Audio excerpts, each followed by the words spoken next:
That better? All right. There might be a few like comments. Good. Yourself? Hey. Long time. I know. How are you? Good, and you? Sorry.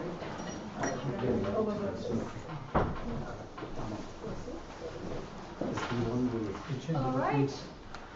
Good evening, everyone. We might just get started because I think we've got some busy schedules around so that we don't hold you more than or past 7 p.m.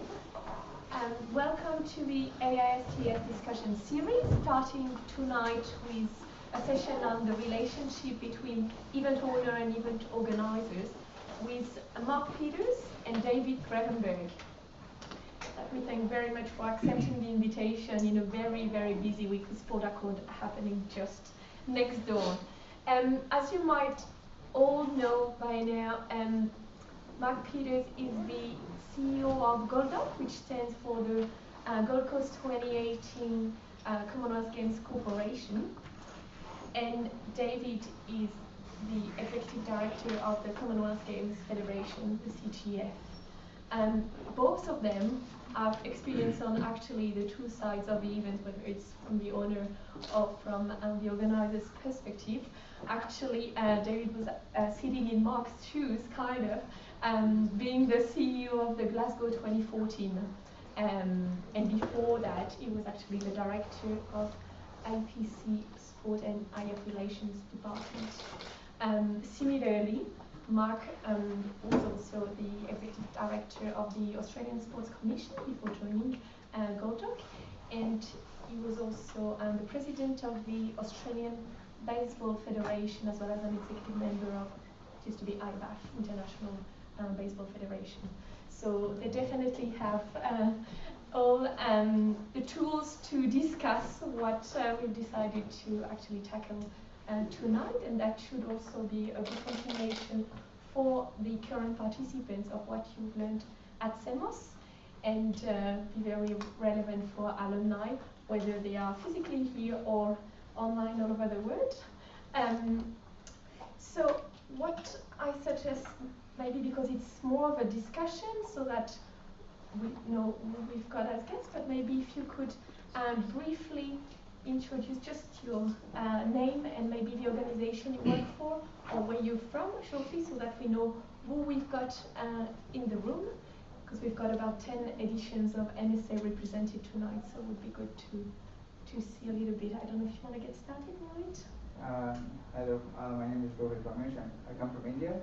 I'm an alumni from the 2015 AISTS, and my area of interest and my work is in I work as a sustainability consultant, and right now I work with 3 sustainability events, and looking for in the future. So I'd like to here.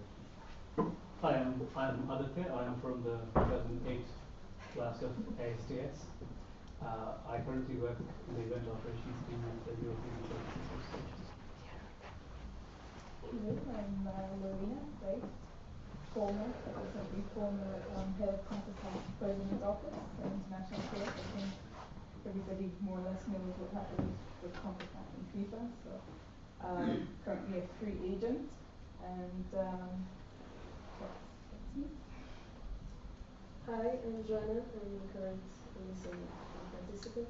I have a background in the legal field, but I'm very much keen on knowing more about events and events organizing.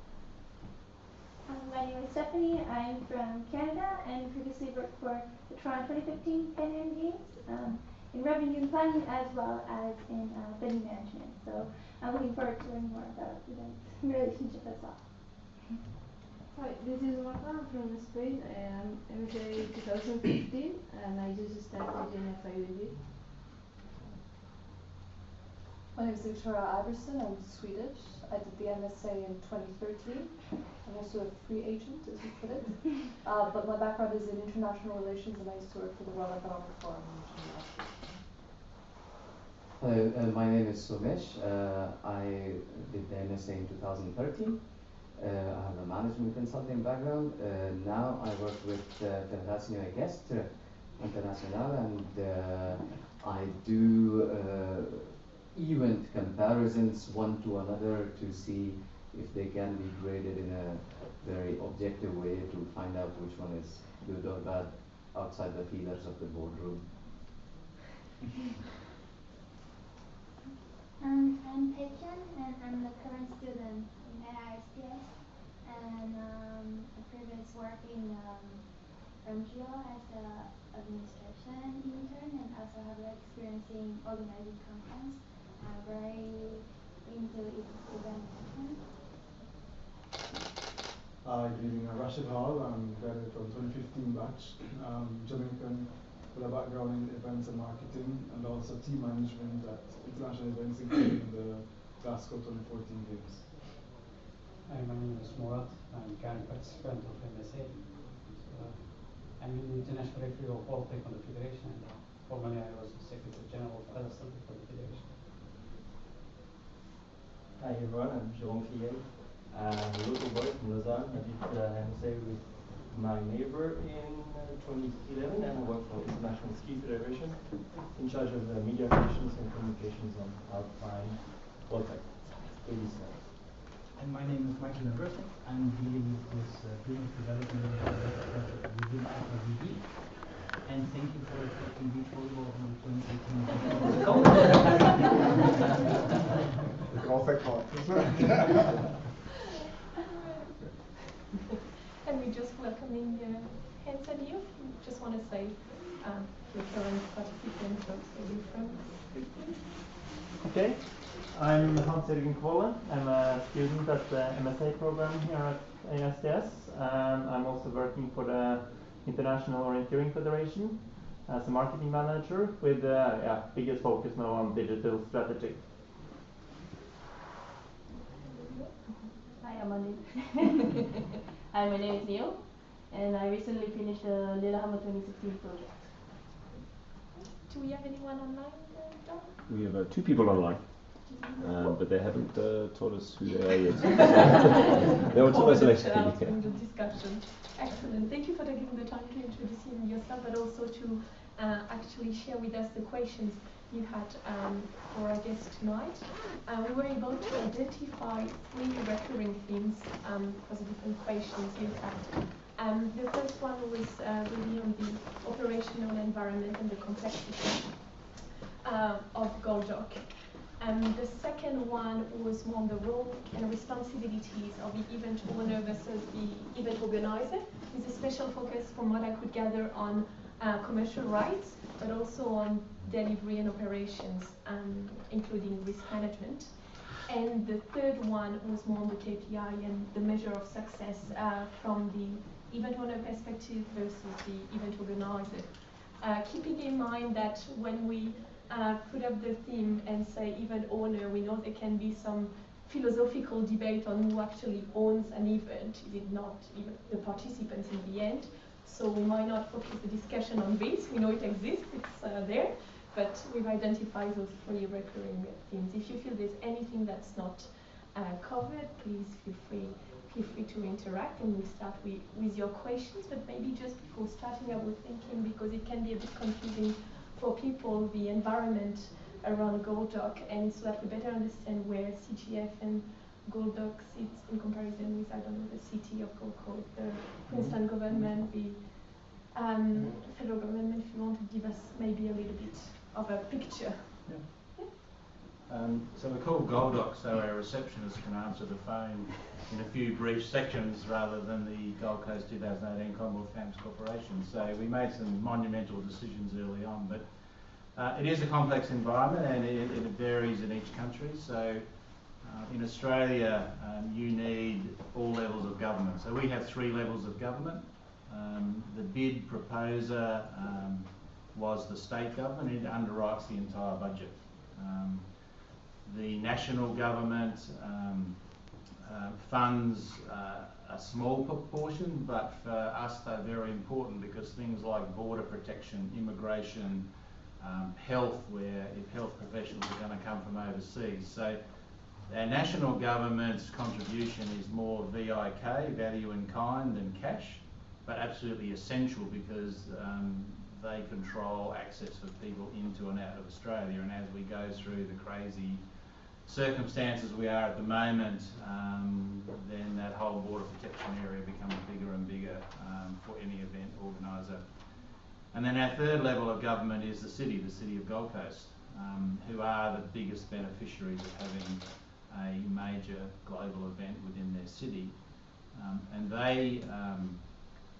they contribute a lot of those on-the-ground services to make the operations of the games come to life with an organising committee. The complication is that they all have egos, and they all have politicians associated with them. So the management of relationships becomes really key for an OC. I think, and David has had experience in running an organising committee as well. So the environment with the Commonwealth Games Federation is a really positive one, because the focus of the games are on the athletes.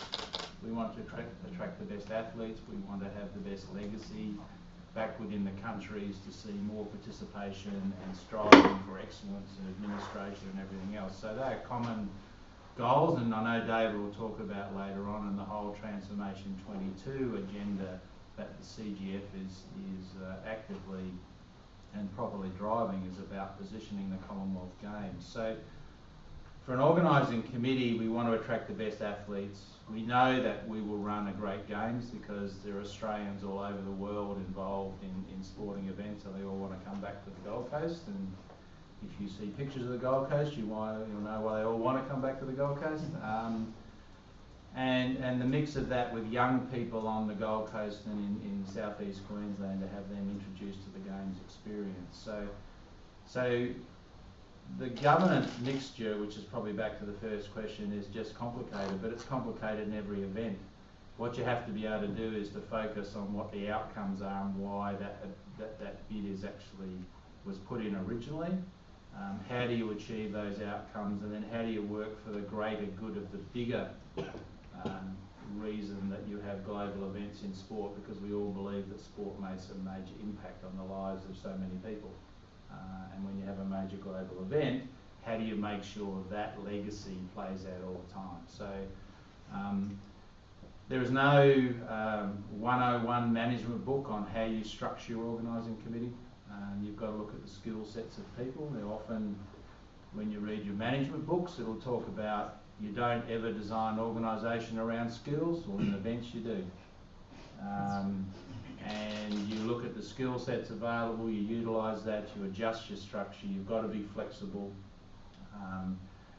because when you come to that last 6 months, everyone's looking at what their next job is, and you've got to develop a loyalty within your organisation and a passion to stay the distance and be there at games time. And that's particularly the case for a regional city as we are. So we will have around 1,500 plus people employed at games time just in our organisation. A week after the games we'll have 200. So the way you structure yourself, the way you drive your employment, your retention programs is all bearing in mind. That's probably the biggest challenge for an organising committee at the end of the day. And we need to keep telling our political masters that as we go along the journey, because there's got to be respect within the organisation, there's got to be motivation within the organisation to have those people there. So we have our own rock and roll band that we've just formed, and so people enjoy being around these fun activities as long as when you're working 24/7 as well.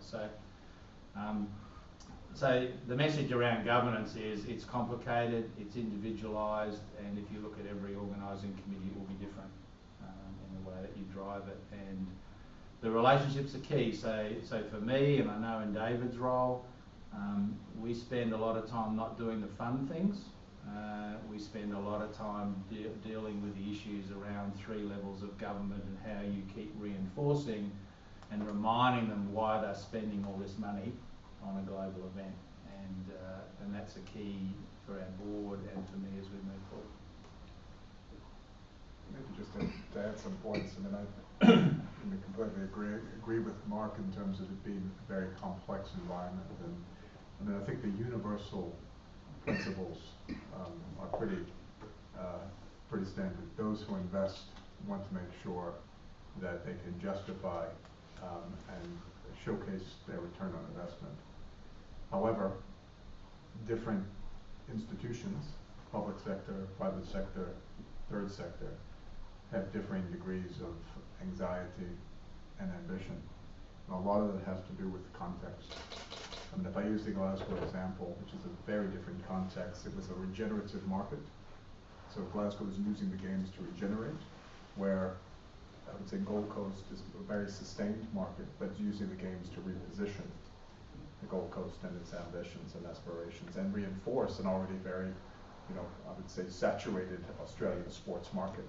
But again, it's a much more sustained market. And then of course you have emerging markets like we had in Delhi 2010 and other locations. And you know, so you have probably those three different types. But some of the universal characteristics in terms of, you know, that contextual is that you have people with anxiety and you have people with ambitions. And getting full disclosure of anxieties and ambitions from all delivery partners, whether it's a local, state, and national government, or just a local and national situation, if you don't understand what people's anxieties are, so you can't address them, you can't control them, and if you don't understand their ambitions, you can't achieve them. And so that exercise alone, getting people to work differently, to be trusting and work in those environments differently, is something that's incredibly difficult, going from context to context. I mean, one of the real interesting things in Glasgow we dealt with, I just made a list for a previous presentation of everything we were dealing with. 2007, the games were won. 2008, economic crisis globally. Public sector austerity thrown into the mix. A history of over budget and off-time events, projects in Scotland. Our trams in Edinburgh and the Holyrood Parliament buildings, massively over budget, massively so, anxiety everywhere in those aspects. London 2012, Olympic Paralympic Games on our backstep. So a constant comparison. Why isn't the Commonwealth Games like the Olympics? Why isn't it like the Paralympics? What are you doing? How are you going to meet it or exceed it? And those expectations. And so, you know, you get those are just some examples of the Scottish referendum, you know, and independence, and the politics that play with all of that. All of that, in terms of the delivery partnership, puts different pressures, anxieties, and ambitions to the forefront. And what's the greatest, since it's a high-profile element, you know, politicians, as I said, would use it as a sounding board, as a platform to project certain. The key is, and this is the real challenge of running any major event, is creating a narrative that's bigger than everyone and brings everyone together. And it's creating consistency and it's not just open rhetoric, that is something that you can deliver upon. And delivery partnerships, which you need to remind, you know, people in delivery partnership, you've made an investment, but you also need measures of accountability and control, clear deliverables, and I think, you know, most importantly, full disclosure of an agreement on ambitions and anxieties as they arise, and collaborative communication, and who takes the lead, who follows when. Those elements are critical to any good delivery partnership, and you know, I would say that's probably the most difficult. Those are most difficult areas to reach consensus on as you're delivering the games. But more and more, even if you look at London 2012, more and more today, public sector funding is being used to invest in these major events. More and more today, people want to show a return on investment. So you have London 2012, £3 billion of commercial funding into the event, 13 billion public sector support. And I think that reality in itself shows that we have to respect the delivery models of government, but also to make sure that, you know, where accountability is given, you know, that the control mechanisms are in place and the empowerment at all levels, in all directions, is done in the most efficient and effective way. Otherwise, you waste money and you actually jeopardize the potential brand delivery. When you do it right, it's amazing, and it creates a very impactful moment that can have long-lasting benefit. Can I ask for a quick question? I mean, the Commonwealth Games are in a way a unique event indeed because it is not continent linked as many other events that we typically have. I mean, Asian Games, European Games, name it. Does this affect in any way your own definition of what the purpose of the event literally is, or what's the soul, the heartbeat of the event? Because again, I mean, continental wise is maybe for most people then easier in a way to grasp. Grasp in a way, also in a continent in a way it's actually something artificial, something man created at the end. Yeah. So it's the Commonwealth at the end. So is there anything that you then say is actually the DNA of the event, so to say? Yes, and recently. This is something that recently has come. What is the Commonwealth? Why does it mean something to Commonwealth citizens?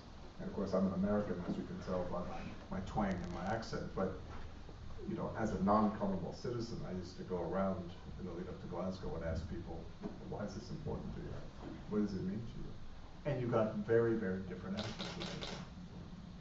You know, some people said, oh, well, it's the leadership of the Commonwealth that was so important. You know, the history, the duty, service, sacrifice of some of our great leaders. You know, whether it was Her Majesty, the Queen, as head of the Commonwealth, or Mandela, or Gandhi, or Bob Marley, or Usain Bolt, you name it. You know, that people, you know, would refer to these people as leadership in the Commonwealth, and there's a real identity.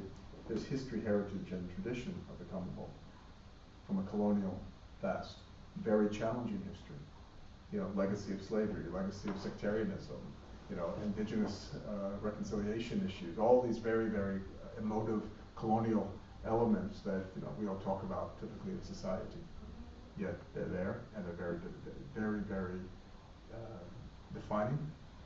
And then there's the modern Commonwealth, which is underwritten by the Commonwealth Charter, which is what all the nations have signed up to that belong part of the Commonwealth, which is about peace, prosperity, human rights, and good governance. And those are universal, and those, everyone identifies with those. So we did this exercise to project that, and so how did the Games become, and the movement around sport, contribute to telling that story, but ultimately helping citizens and communities globally, within the Commonwealth and beyond, achieve something better. So what we've done as a movement is, well, we need to do that beyond the Games, because we can't just have a brand that emerges every 4 years. You know, we wake up and all of a sudden we're supposed to have a following, and there's no one who even knows what we are, what we're about, or what it means to them. What we've done over the past year with our membership is transform that vision to go beyond the Games to every day. So our new vision as an organization, it went from promoting the Commonwealth Games and sport in the Commonwealth.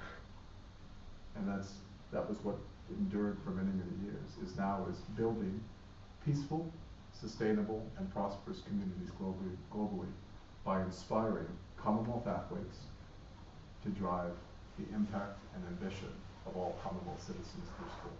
Now it's long, but the main point of that is about building peaceful, sustainable, and prosperous communities through the power of sport and the inspiration of our athletes.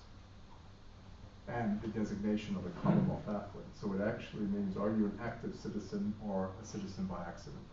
So it is as much a vision of a call to action as it is a sense of brand identity, and that which manifests itself in the character and the personality of who we are. So and the problem is the Commonwealth is a body. It's 160 institutions and associations dedicated to the Commonwealth, based in London, that don't work together. And they don't work under common branding and themes, and actually what we're doing is challenging that in many, many ways to be something much, much broader and much more relevant. But when it comes to, so we start measuring success, the games is one of our greatest assets, if not the greatest asset, for the Commonwealth as well as the Games Federation. We need to make sure it has major impact in those areas that we've identified, and we can be accountable to that. At the same time, our athletes identify with what it means to be a Commonwealth athletes, and so Mark and his team are delivering an amazing experience in an amazing place. That's going to be, absolutely, I think, speaking more to the vision, a great games. When I think that's one of the greatest platforms that we have to get all these messages out. But it didn't exist up until really last year when our membership said we need to make this something more in order to stay relevant and resonate beyond ourselves. So on the Gold Coast bid, the question was, after Delhi, the brand, whatever the brand meant, which is every 4 years someone heard about the Commonwealth, was damaged.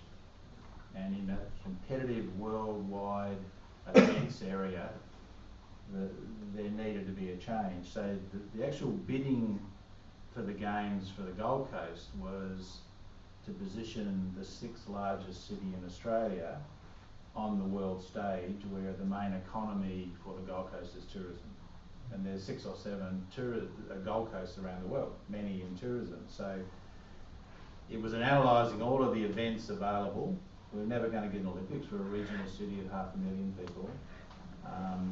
So what was the next event that could impact with 71 countries and all that? So it was bid on how selfishly was this going to help the Gold Coast and Queensland in its big market of tourism, and go some way then to look to transform the economy from tourism and construction to pick up and drive education, to drive health and knowledge precincts around the village and all that. So there was a lot of planning. But all the time we knew that we had to be part of helping David drive, after an incredibly successful Glasgow Games, which got people back talking positively about the Commonwealth Games and what it did, to take that and say, well, what's the long-term future? And that's what David talked about. So often if you're bidding, it's a selfish thing. You're bidding because how is it going to benefit you, your city, your country? And then often after that, it's who cares what happens after we do a really good job and we get all these benefits. But I think one of the really nice things about working in that Commonwealth environment is out of those 71 countries and 2.3 billion people, and the majority of them are under 25, and a lot of them are from developing countries.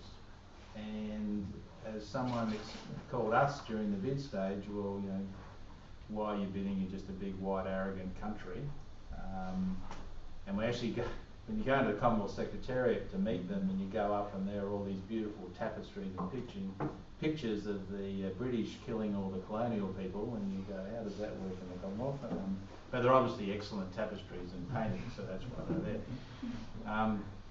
So we move, we've transitioned from we bid because we saw benefits in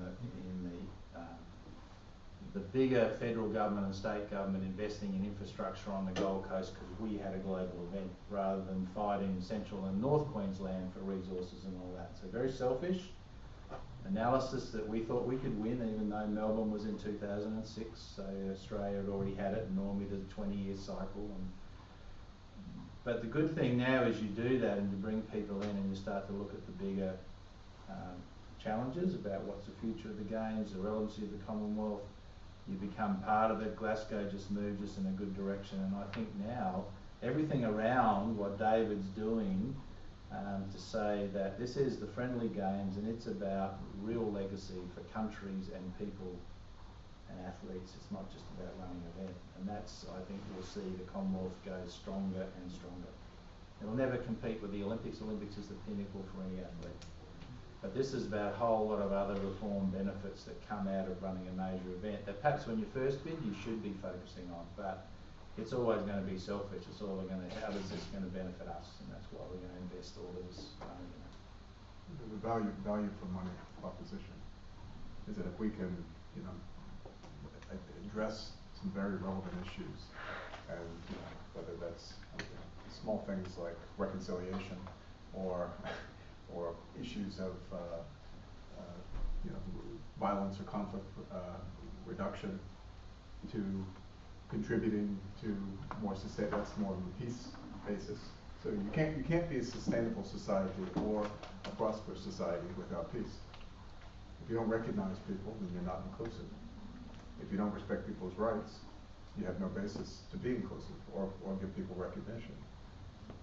You know, you can't start reducing conflict until you've done both of those measures. And of course, you can't, reconciliation is a journey and not a destination. And so, you know, we all have our history, all of our past, and we all reconcile on a daily basis with who we are and what we're about. We do that in communities as well. So, you know, if we're starting these brave conversations on the back of the games, every single society worldwide faces this right now. It's those societies that are courageous enough to be vulnerable will ascend. And so if we can provide a safe environment to make that happen, we start a basis for that. Sustainability is, you know, is through action. You're either building awareness, making people more sustainable, you're taking an advocacy position, or you actually are taking action. You talk to the 17 Sustainable Development Goals recently passed by the UN. Sport contributes to all of them, either by building awareness, by advocating for certain change, or taking action. And some areas are more relevant depending on the context. But sport is a contributor and can help the world be more sustainable. And then finally, not last least, prosperous communities.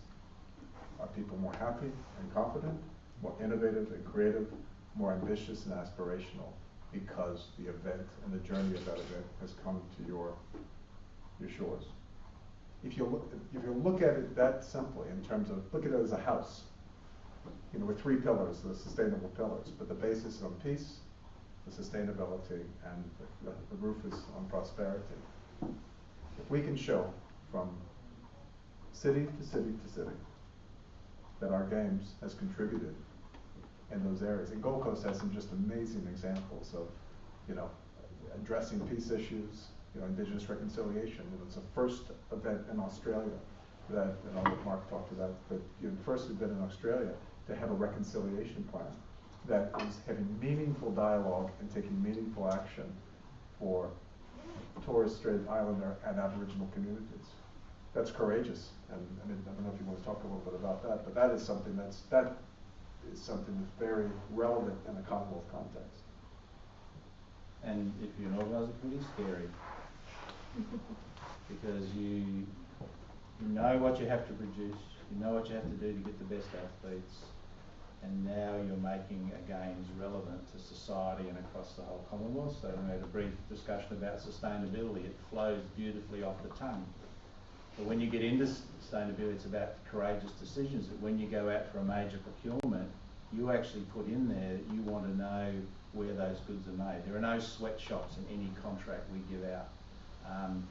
We want to look at how you're going to bring goods in and what pollutants and you know, effect you're going to have on the environment if you have to drive it 200 kilometres or fly it, and we do analysis. And when you talk to the procurement people, they say, but that's just going to increase costs. Right. You know, and that's going to increase costs, and that's going to increase costs. And we're saying, well, we want you to prove that. And we've actually got some people out from London that sat down and said, you know what, if you do it this way, it's not going to cost you. Or it may cost you a little bit more. And isn't the sacrifice of that actually worth it for what you're going to be able to do and say about your city? The reconciliation, I met with all our Indigenous populations, and there's an ugly history, you know, and a getting better history of our Indigenous populations that, you know, white Australia through its governments has sort of hid in the corner and, you know, let's just move on. And they said to me, you know, don't make this something tokenism. Don't, you know, have our Indigenous paintings hanging from your wall.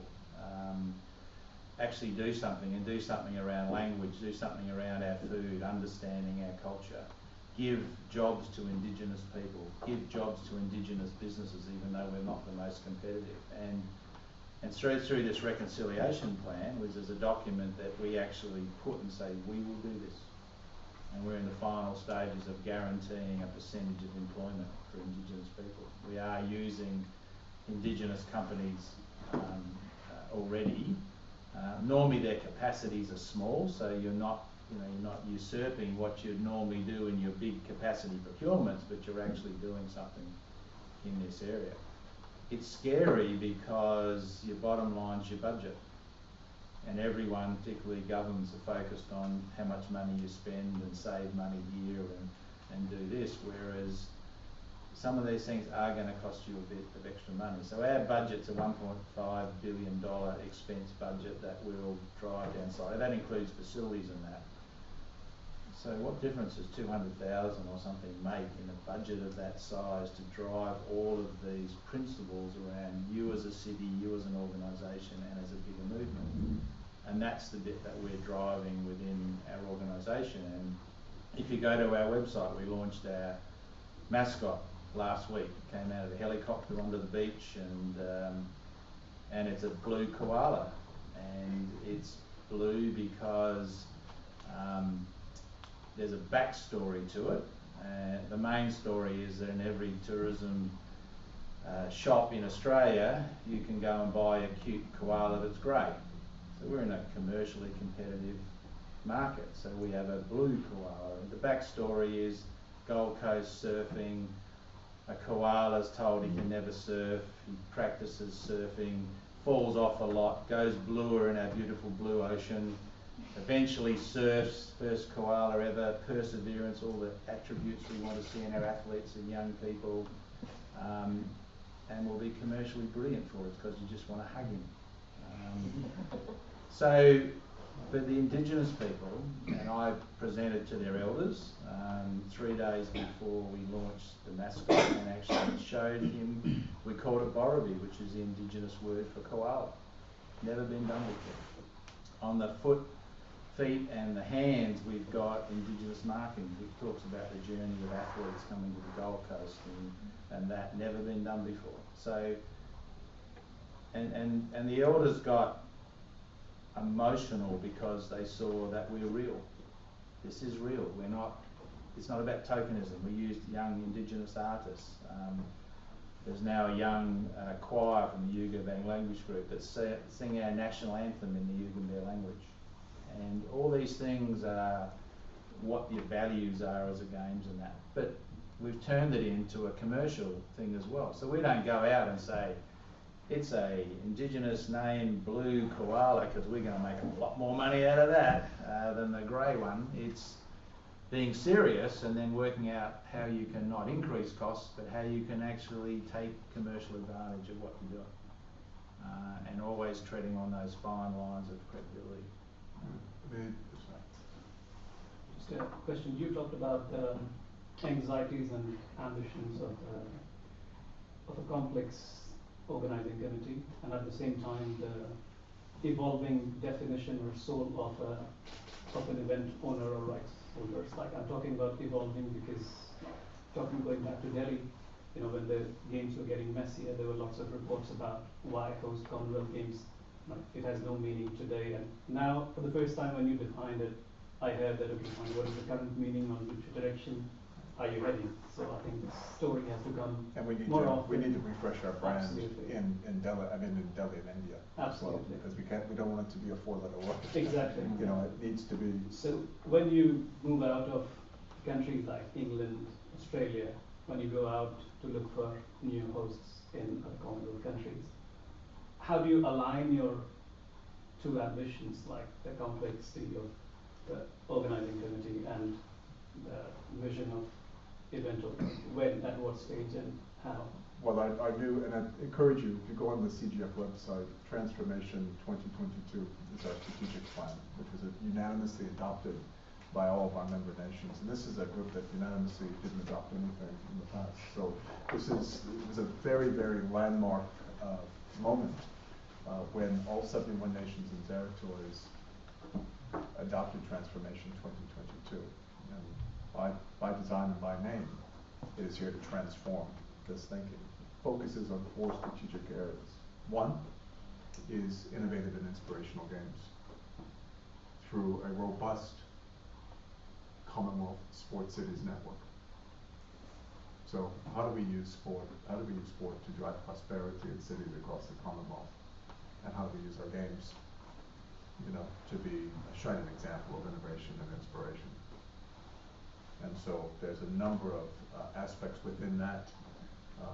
First of all, it's being a better partner with an organizing committee to add value by creating more restrictions and less open-ended planning assumptions, locking down scope and scale, making sure that we put in the policies that ensure stability, both from a funding standpoint, the commercial aspect, but also the long terms are relevant enough that it ensures sustainability and then impact.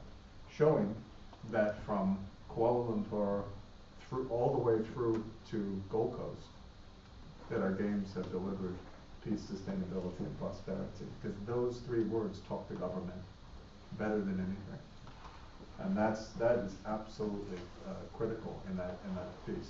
As a federation, making sure that we're a good partner, that we're well governed, or one of the best governed and well managed sport federations in the world. That sport integrity and governance, you know, right now it's very relevant, I think, for all of us, and it impacts us all. I said one of the things I said is that a bad event or a bad decision by one federation hurts us all, and it does. You know, the work I'm doing down in South Africa right now with Durban 2022, because of some of the challenging situations in FIFA, there's no trust. There's no public trust in what we're doing, and we have to re-galvanize that. And it's not unfamiliar territory, but it still makes the job a lot harder than it needs to do. So governance is really important. Partnerships, can't do it alone. Public, private, third sector partnerships, and then brand. Constantly reinforcing your values, humanity, equality, destiny, and your accountability, peace, sustainability, and prosperity. So our consciousness is that we work humanity, equality, destiny. That the games is about people, equality, it's about all people, inclusivity, and access, and then destiny, ambitions, and aspirations. If we're not making decisions that do that for people, we're not doing our job. But then we measure our impact through those areas that I've said. So that's how we start to address some of these bigger, you know, I think these bigger issues of getting more interest. Because then we're bringing an entire sustainable circus to town that's going to have a proven track record of impact and is agile enough for local context in those different markets, whether it's an emerging market. And to be quite honest, the problem with Delhi is as much a responsibility of the CGF as it was of the challenges that were facing Delhi. You know, so but ultimately, you know, a very successful games was run, and there are some profound legacies that have happened as a result of good, bad, and different, as with any journey. We haven't been very good at telling that story. We need to be better at telling those stories, you know, versus throwing people under buses. And I think that's part of our journey right now, is about reflecting on our past, contemplating the present, and planning for our future. Would you then even say that in terms of those criteria or values like peace and prosperity of the community, you actually would apply more stricter rules than even the IOC does? Looking at recent decisions, obviously, that can be argued, being at Sochi or Beijing or whatever, on the one hand, also knowing, of course, that the IOC has this issue that cost-wise, of course, not a benchmark with your event, so they are unfortunately linked or limited to some countries or donators that still have the budget. So, of course, their situation is in a way harder. But do you think that you would be actually stricter on those criteria when it really comes to being at simple things as peace or human rights or things like this? I think we're different. I think we're trailblazer in some respects. Yeah. And we have been. We were the first major sporting event to publish a human rights policy in Glasgow 2014. First one. Again, that's available online, so take a look at it. Look at the International Institute for Human Rights in Business. And there's a lot of work that shows what we've done with Glasgow 2014. We just hosted with all 4 of our future organizing committees, and Gold Coast was a participant with local and state government there, and representatives from the organizing committee. With our 4 organizing committees from Bahamas 2017 all the way out to Durban 2022, we had 5 different human rights international bodies with us talking about how we protect and promote human rights through each of our games leading up to Durban. And now we're going to take the outcomes of that exercise and put it into our bid kind of due diligence and due process. And it was very interesting because we have all of the UN human rights reports working with the organizing committee and government sitting there around the table. We had these workshops and we looked at what legislation's in place, where are our biggest risks. So one of the areas we identified collectively was Bahamas, issues of migration of Haitians, and making sure that migrants are protected in terms of work, and making people aware of that and putting in the right measures with government to make sure that that is put in place. It was just little things like that, little, incredibly important. But we're taking these things in a proactive manner. So, we're now meeting. The IPC came. We're meeting with the IOC and FIFA just to share our learnings with that. And that's one of the things is that no one has exclusivity on good governance and doing the right thing. The entire sports industry has to work. Now, if we're in a better position to be trailblazing or an incubator or nurture some of this conceptual thinking, well, we'll take the advantage because it's good for us. But we shouldn't be discouraged from doing the right thing by people. And I think that's the courageous position, and certainly the brand positioning that we're trying to put the CGF in right now is to be, a trailblazer for social justice, because that is what the Commonwealth Charter stands for. That is what the Commonwealth Charter was, why it was created. And if you really look at that, all we're doing is delivering on that promise. So for an organising committee, you've got to take that vision and you've got to put it in your partner's language. So when David suggested this human rights conference, and I said to government, they went, whoa, we want to go there. We'll be criticised by this group and we do good things here, but United Nations don't understand us. And so the conversation is, well, actually, what does human rights mean? And what are we trying to achieve out of this?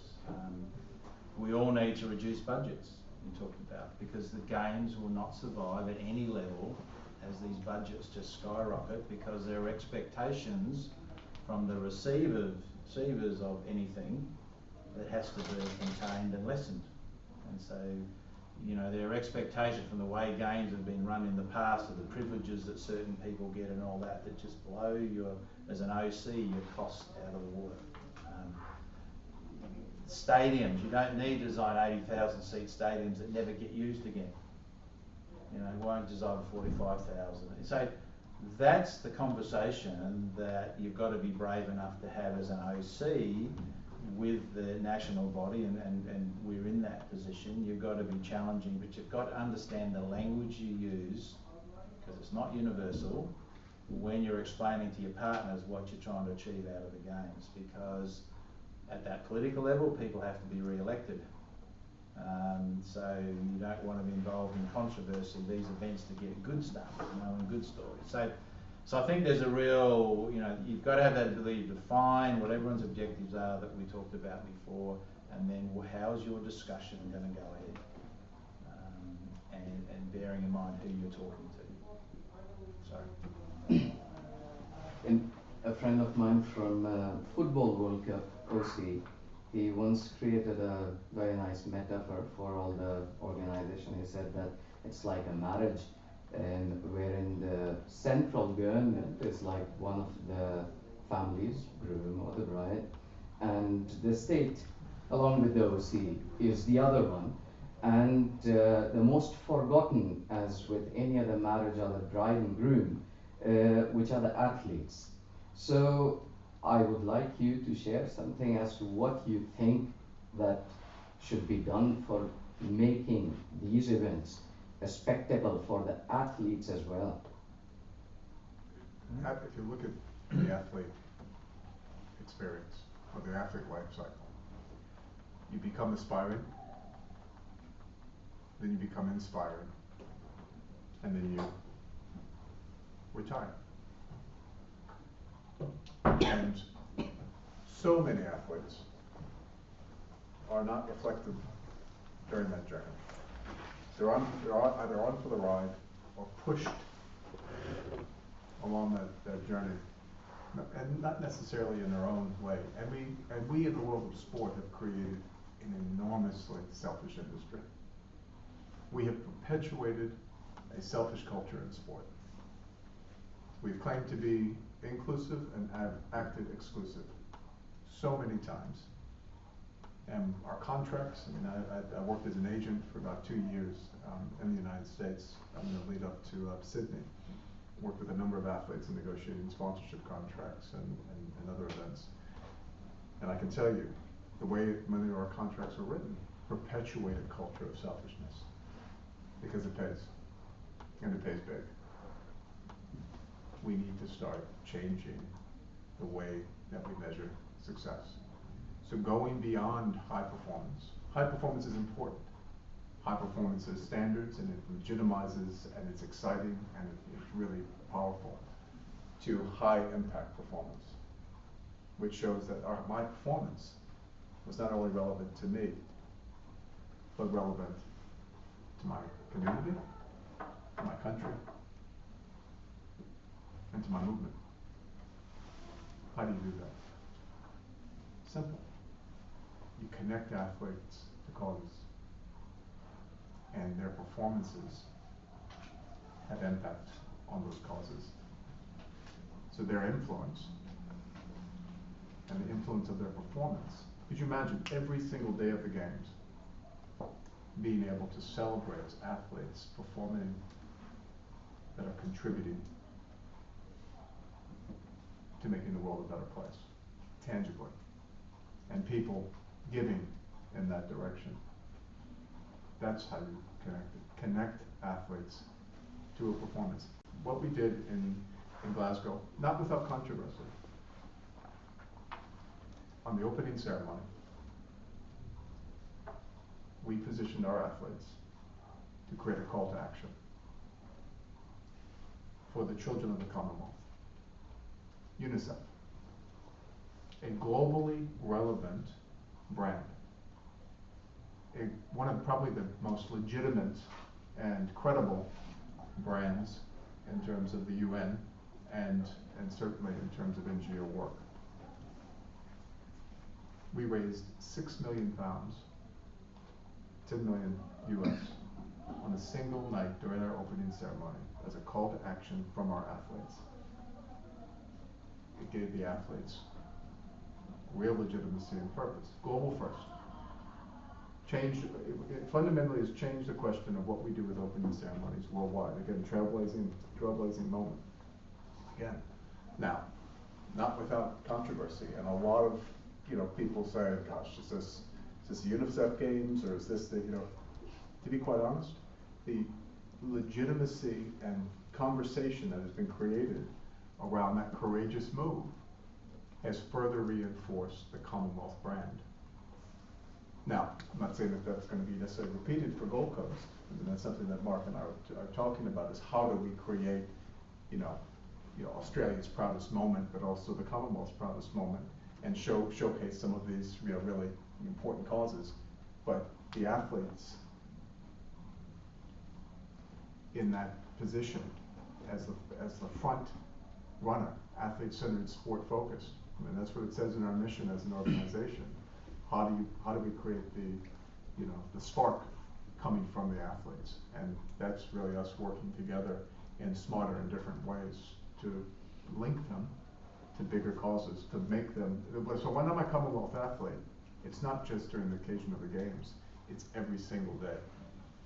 And there's a piece in Transformation 2022 that talks at the very end of what it means to be the Commonwealth athlete. And it means to be something more than yourself, not forgetting where you're coming from, but also more importantly, your the opportunities come with responsibility. And do you think it's resonating? Well, if we take it one step further, from an organising committee's point of view, everything we do, we talk about how does this drive and affect the athlete. So, what does this mean when an athlete arrives at the airport? What does this mean when the athlete arrives at the facility? What does this mean for the way the athlete interacts within the village? So every one of our planning aspects is about how does this make the experience for the athlete the best experience they've ever had. And we're employing athletes. Recently retired athletes, we've had athletes who are actually training at the moment, hoping to be in the Olympics. Now, that's 15 hours a week or 10 hours a week, but the fact those athletes are in the organisation working with these other people, reminding them that the games are about the athletes, is the key thing in all of our planning. I think it's a really good point. It's empowering athletes as they retire, giving them the skills to be something. The number of athletes, we worked very heavily with Sir Chris Hoy when he retired from cycling.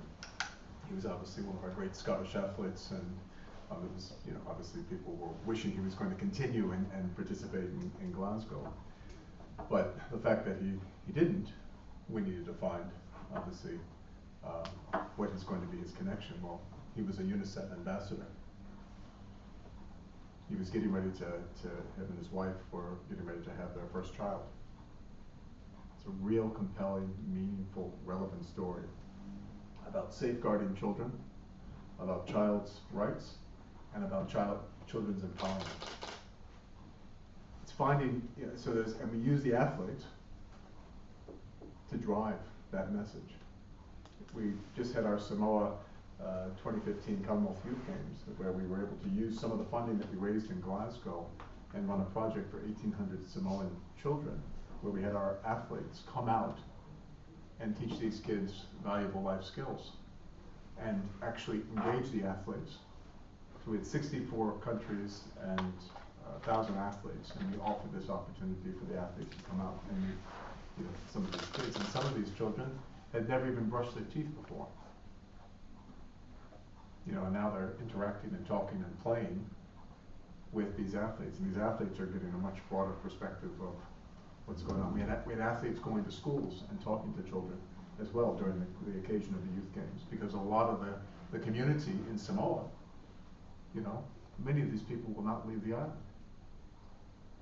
So these athletes will be the first and last impression, living impression, of those kids in or that society coming to Samoa, and so they're ambassadors. And so giving that sense of opportunity but also responsibility to the athletes builds a broader consciousness and changes the culture of sport. And this is what I, you know, it's not being naive, it's being idealistic. Not naive to the challenges and the way that sport is engineered right now to detract from these causes. But look at all the problems with sport. This is a great way for us to re-galvanize and position sport in a much different light, so that it meets all the ideals that we know it can and that we want it to. So I'd love to ask each and every one of you why you got involved in sport. Is it about the money, or is it about the power that sport has to do something great for the world? And if it is about the money, that's fine too. You know, but that's, you know, that's going to resonate to a certain point. You know, it's a bit provocative, but it works. Where do you see the multi-sport events starting today? Like, you see problems real, then you see many organizers, event owners struggling, and at the same time there are some trends emerging in Europe where some sports are trying to come together to present, you know, in under one branding on TV. So where do you see this going? Well, I know the one place that's happening that's quite well, because I live 20 minutes north of Glasgow with the European Championships, which is, I think, a very innovative way of, you know, appealing to the community in sports, and again carrying on, I think, this appetite for sport as a tool for prosperity. I think from my perspective, multi-sport events are so complex, and we've been very, very rigid to create, many Olympic Games. Because the Olympic model has been an ideal model. It has been, and it has worked for a period of time. The world's changed. The world's more connected, more open, more accountable than ever. Thank you, social media. It's a reality. What we saw in the lead up to London, to where we are with Glasgow, is that criticism and praise is available forever. So your brand is impacted forever on your character and your personality. And so the character and personality of multi-sport events need to recognize now that when you're an owner and when you're working with, you know, the local delivery partnership, that you need to make sure that it's relevant. And that's the biggest problem, is a lot of the standards and regulations are not relevant enough for the local context. And you know, it's either we're just going to give over our brand, or it's so punitive and restrictive that it doesn't give enough. You're on the Australian netball team, to be able to go to hockey, to be able to go to track and field. When you play cricket in a single sport, you play cricket. And you go off and you play cricket, and you go off and you play cricket, and you go, and the ability to get together in this multi-sport event became such a thrill for him. He said it was one of his best sporting experiences. So if we're talking about being driven by athletes, multi-sport events will always exist. I think the issue is about the cost of multi-sport events and how you contain the costs, and that's a key challenge for everyone at the moment. And maybe to add on, Aditya, I don't know how you see it, but I do feel there are two indicators that tell us that there is a inflation going on in mass participation sports. So one is that I really feel that sponsors right now tend to focus on what they know, what has history, being at Wimbledon, being at whatever championship. I think many brands have difficulties right now to invest in mass sport events that are especially new, because it's just for them even a very unknown route that is going on. And the second one, even more crucial, the example of Baku. I know in fact many European Olympic federations or NFs who did not know how to categorize the sport. If they should actually send to Baku now their best athletes, or the comers, or the newcomers, or the youth, and this is something, of course, for an event like this is a nightmare, because there should be, in my opinion, the clear positioning of the event before you even do it. Now, paying Baku, you cannot argue if they had enough time or not, or whatever. But I think to be successful, and again, this world where there are more and more new multi-sport events coming up, beach games, Asian beach games, you know it, is tricky. And I think those are two indicators where I feel the market will, I think, find its way again to maybe focus itself more over the next years, because I find it's going everywhere right now. I don't know how you see it. I think Asphalt presented a statistic that I use all the time. 1975, we had 160 events on the international sports calendar. We have over 2,000 annually now. So the market is enormously saturated. But if you look at that with the number of athletes proportionally that have grown, it's not in keeping with that. So we have more events, more opportunities, some more relevant than others in terms of pathway programming, in terms of high performance, others participation, but the investment doesn't necessarily gain a return. And that's where you start. Legitimacy is only created when you set standards and achieve standards. Credibility is when you're legitimate over time. And that's the problem with an event, is that you speak to your point. I think all your points are absolutely spot on. I think you're dealing with issues of legitimacy of the event. Okay, it has no standards because it's the first time we've ever done it, so we haven't set the standards, so people don't know whether it's legitimate or not. And then, you know, and word of mouth legitimacy is like holding your breath right now, because there's so many broken promises when that happens, and that happens all the time in sport.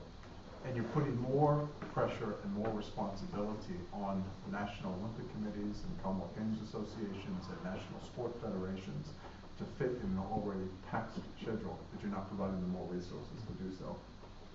It's a bubble that will burst. And if you're not responding to it by being relevant and legitimate, and you'll be left behind because governments will make a very, very swift decision. You know, and I think you know, we're under the start of that day of reckoning right now, and that's exactly what's happening right now. Is that sport is going to need to step up and show that we are accountable and legitimate and incredible. Sorry, you had a point. Yeah, I'm from Malaysia, and we had the 1998 games there. So it was great because it really transformed a part of Kuala Lumpur, which was actually used as a dump area. So that was really good. It was a real legacy for Malaysia. However, I think I want you all to hear your opinion also on how actually the Commonwealth Games Federation has implemented education, sport education within the government when you go in as a host city or as the owners of the event. Because I mean, I'm just speaking on the point of Malaysia, is that even though we have a very good venue because of the Commonwealth Games, however, you can see that sport education within the schools itself, in the government, is not being emphasized because it's more focused on theoretical subjects. Australia is a very good example of sport education, and we always look up to Australia. Is there something which is being done now by the Gold Coast Organising Committee to leave a legacy in the Commonwealth Games, whereby when you go to host countries, future host countries, that you also bring an education portion of it to the country itself? It's funny that you say that. So the myth of the tall bronze Australian is dead. In the last 20 years, we've seen physical education drop out of our schools as a compulsory subject. We've seen sport rely more on club structures than school structures. Our athlete base has decreased enormously. And our obesity levels and type 2 diabetes has gone through the roof. So we are a very average country in so many ways. Our performances on the international stage are quite exceptional from exceptional athletes. But if you look at our performances across a whole lot of sports, are actually decreasing in the competitive world. So the challenge is, I could run a survey on the corner of any street in the world and talk about, do you think that we should be physically more active? Do you think we should eat better? And there'll be a 99% yes. The difficulty is taking that and actually having the key people that make the decisions, which is not the Commonwealth Games Federation, not us, to actually see sport as a preventative medicine rather than hoping something happens. So that's a dilemma in Australia at the moment. So we want to get all the right messages off, work with the CGF to actually do that, but we need to also work very hard within our own country. And that in my 10 years at the Australian Sports Commission and the Australian Institute of Sport was seeing everyone agreeing, but government policy makers not making government policy. So if you put compulsory physical education back into schools, you would see our obesity rates in that drop because kids will be doing it every day and kids will educate their parents. If you talk about the right foods to eat in moderation, not in fanaticism, that would make a difference. So it's interesting you comment about Australia because we love our reputation, but it's actually wrong. But we don't tell many people. So how can a movement like the Commonwealth Games and David and the executive board are showing great leadership, as you've probably heard tonight, it's real. It's not books and words, it's how we make it happen. What does an OC have to do? We've got to deliver a great games. We've got to try to deliver it within budget. We want to be sustainable. We want to send reconciliation messages. We want to do this, we want to do that, we want to do that. You've got to pick out what's achievable.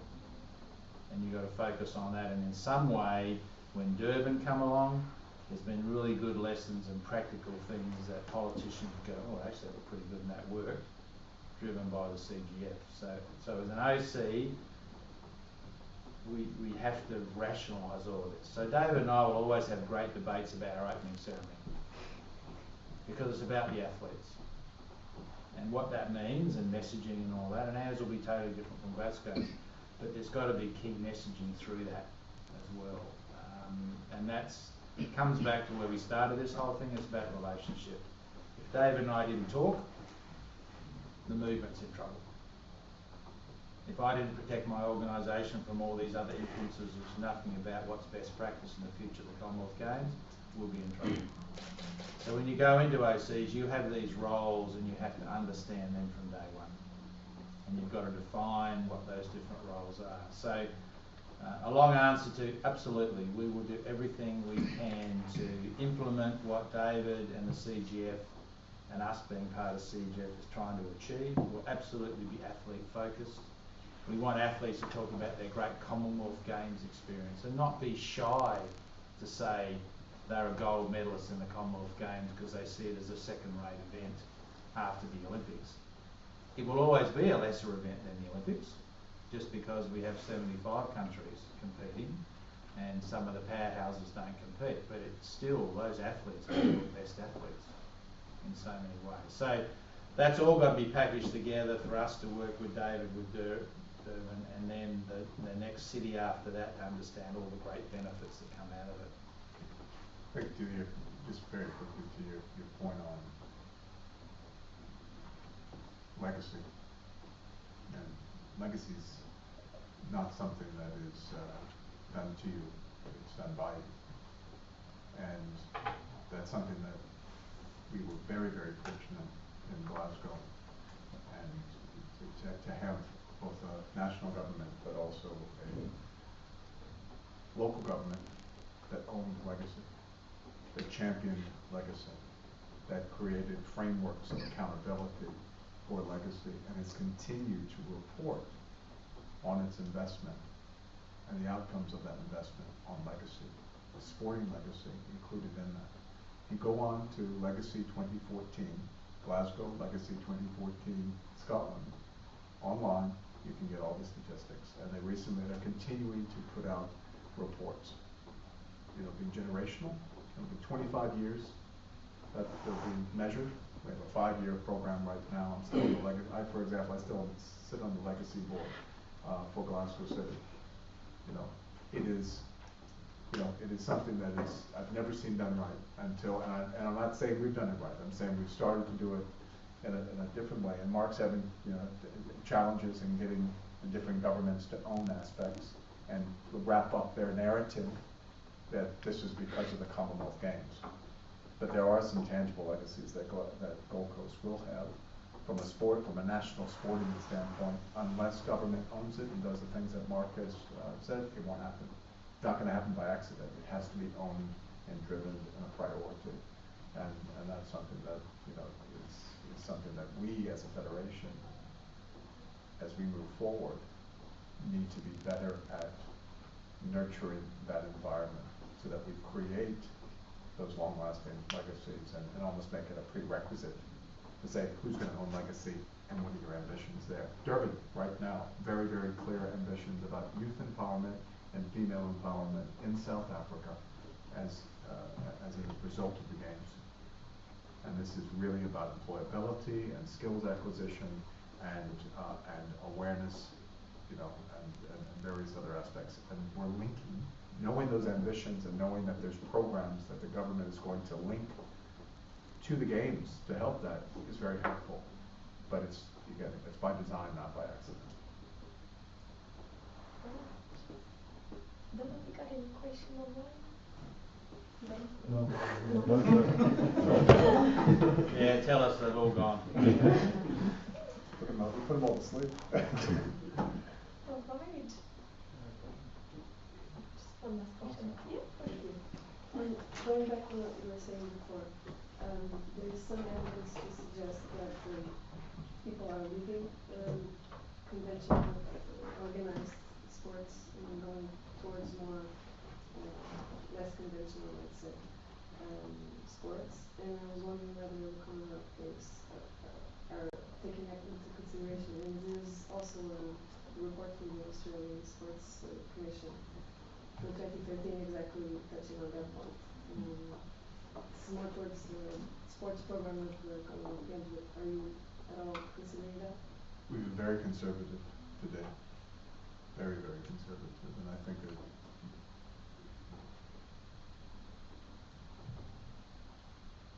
we're looking for good partners right now that are going to drive their sport and the development of their sport universally throughout the Commonwealth.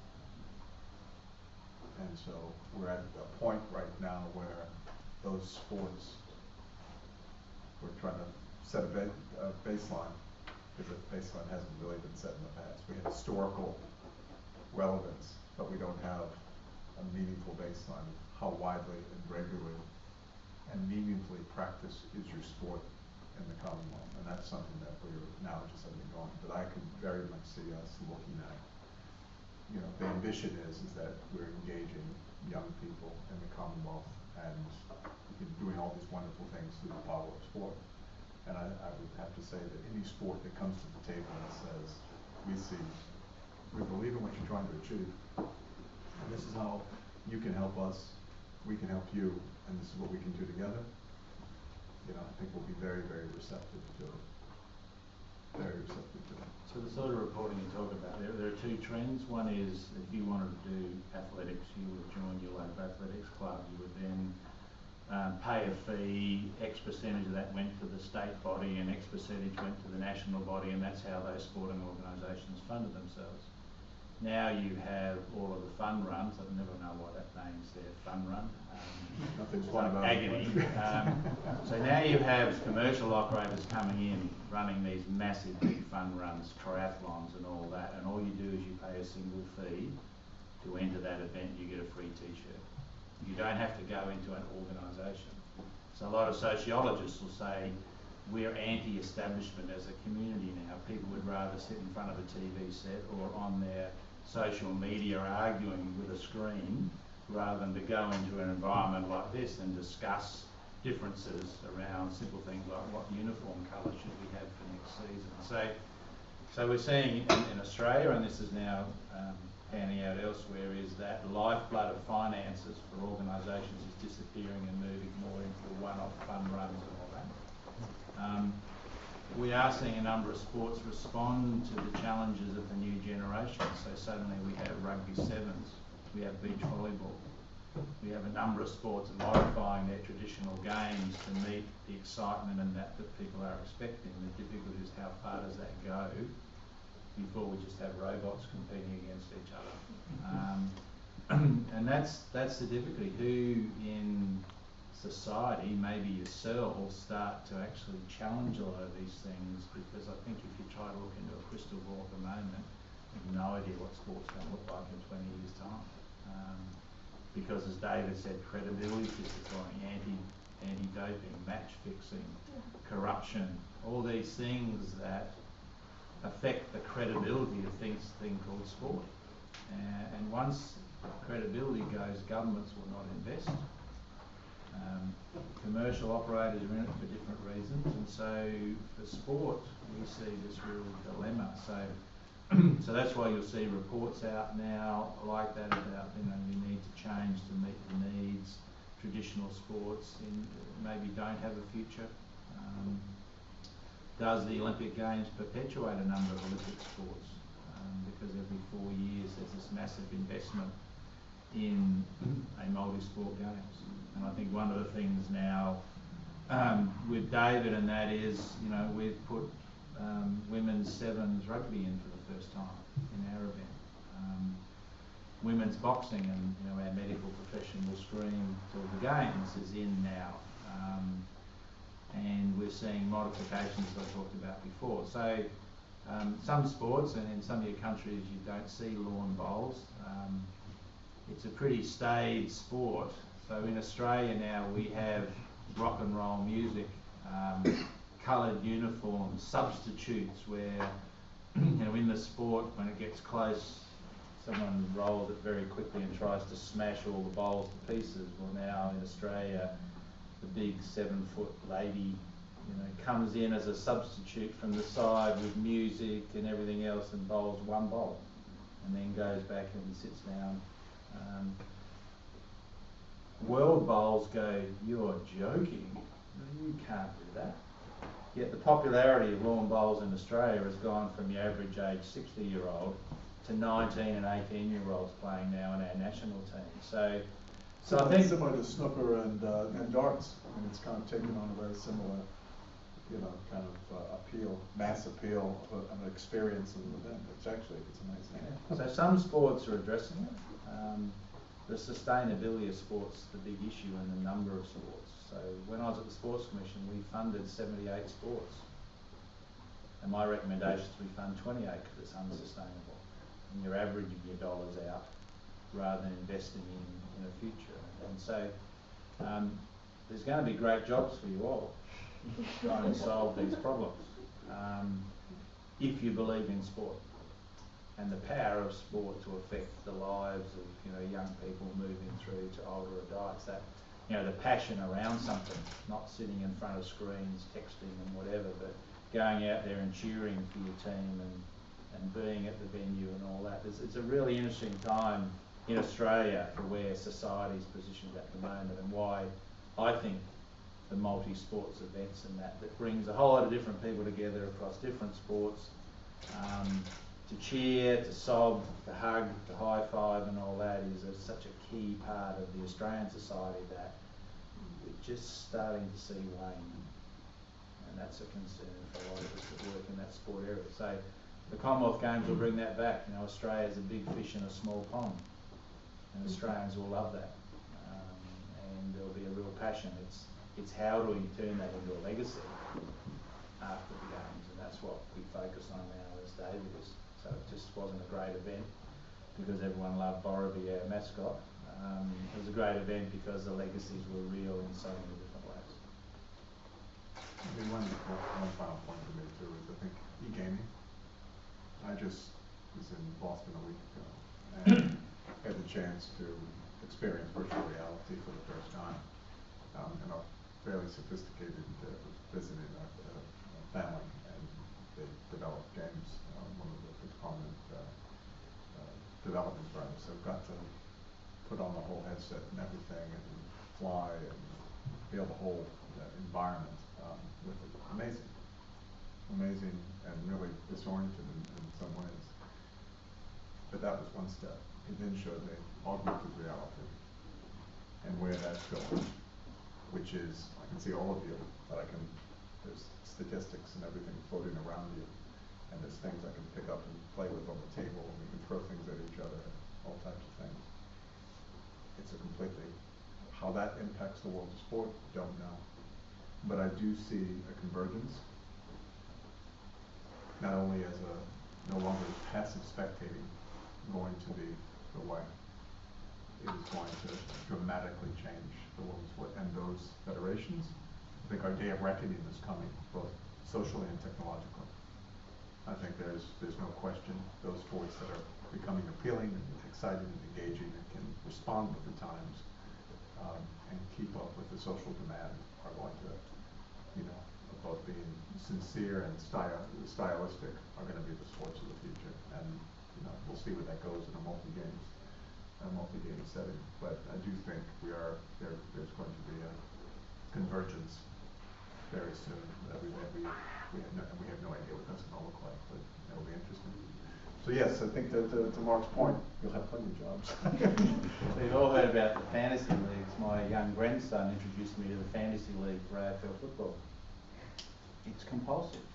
I sit at games now, watching my Gold Coast Suns play with my iPhone, texting to him, looking at how other players are scoring points in their games at the same time, and him going, yep, beat me again.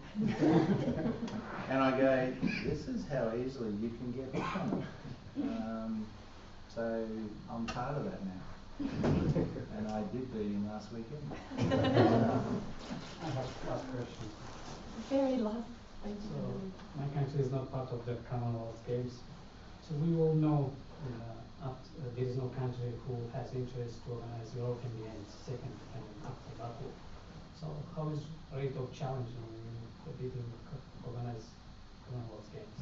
Interesting. Quality, not quantity.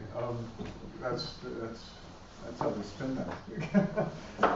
We've been very fortunate to have a few bidders that have come at the right time.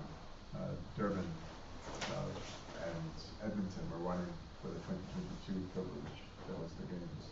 And then, of course, the wonderful financial market of oil, fell out of the world, and the wonderful province of Alberta went from a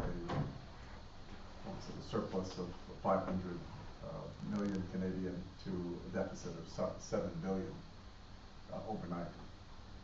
And so they had to obviously postpone their interest to future games, and that's the way that it was positioned. They're still interested, and it's not a value proposition of the games, it's a reality of the context we're dealing with. And Durban has obviously stepped in and took the place. We have to build more interesting bidders. And that's something that we're focusing on. And that comes down to the point of a more agile, requirements base to allow the games to work in different contexts. We have 2/3 of the world's small states and island states in the Commonwealth. That if we just say the big rich white countries and a couple of emerging markets and a couple of markets here and there, or less popular commercial markets, bottom line is, how do we make our games more accessible and more affordable, more appealing, and that we are actually able to supplement and not be so heavily strapped to government funding dependency. We're too government funding dependency, and that's a long play, but we need to actually create value, generate value, reduce cost, and make it a value-added proposition, and that's the way that we'll get more and make it relevant and credible. And that comes with time, and it comes with meeting standards and doing good things that we're talking about. But without that narrative, without that strategic direction, without that, you're just fishing in a pond with everyone else, and it depends on the fishing pole you're using. Then, we need to have we want a net, not a fishing pole. To use an analogy, so we're creating a net right now, so we grab more. And the history of the games is there's only ever been 1 or 2 cities that have bid for the games. Yeah. At the moment, there are 4 cities talking to us about thinking about bidding for 26. What are they interested in? Cost. So how do we make it worth the investment? And we've got, we had a mayor, we have Wales right now looking for 2026. We've got discussion from Edmonton still going on. Auckland has expressed potentially 2030, or New Zealand 2030. Looking at regional bids, looking at joint bids. There's all types of, I think creative ways that we can nothing's off the table. But I think the point is that David, mate, you can't afford to hope one city will bid in 4 years' time. So you've got to work, and that's what David's doing. You've got to work with future possible bidding cities well in advance of their decision to bid, and I think that's a good initiative that the CGF and David have put in place. You can't hope that at the end of the day someone's going to bid for such a major bill. You shoot your credibility to pieces if no one bids. And the games are over. And you lose all your leverage. With one bidder, I can tell you, it's a hope and a prayer. It's just, then it's beggars can't be choosers. I was going to ask you, how do you resolve conflict when you are talking with one bidder and there's no conflict? If there is one person, you disagree. Exactly, so then it's like, well, we can start the partnership early.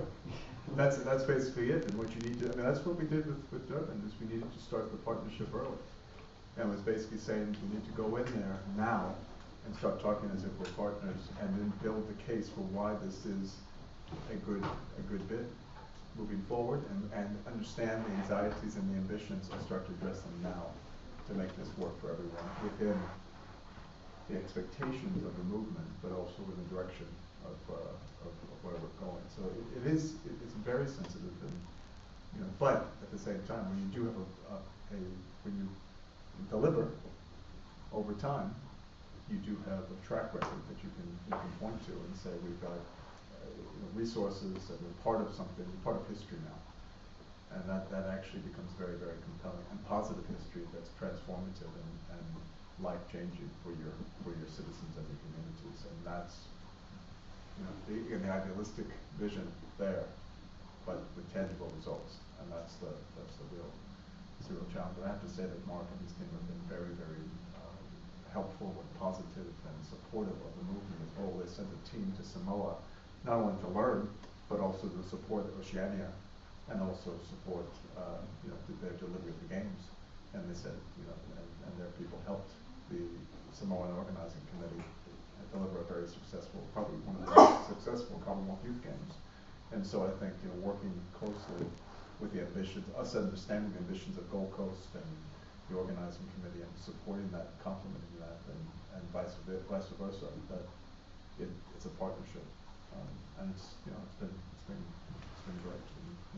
And, as Mark said, we need to talk and we need to communicate and understand each other. And we even notice when we don't do that, we need to catch up, because it's important that we're aligned and we're supportive of each other.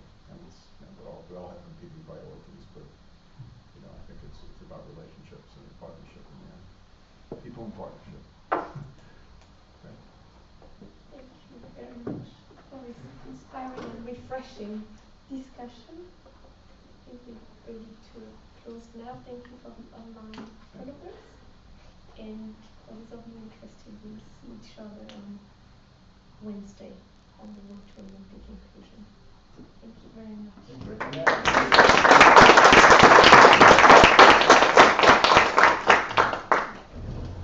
worked in Berlin, right? Yes. Yeah. I'm from Norway. Right. Yes. You are here. I was there, yeah, unfortunately. So I didn't go there. It was a very hard decision for me. Trying to try to work there.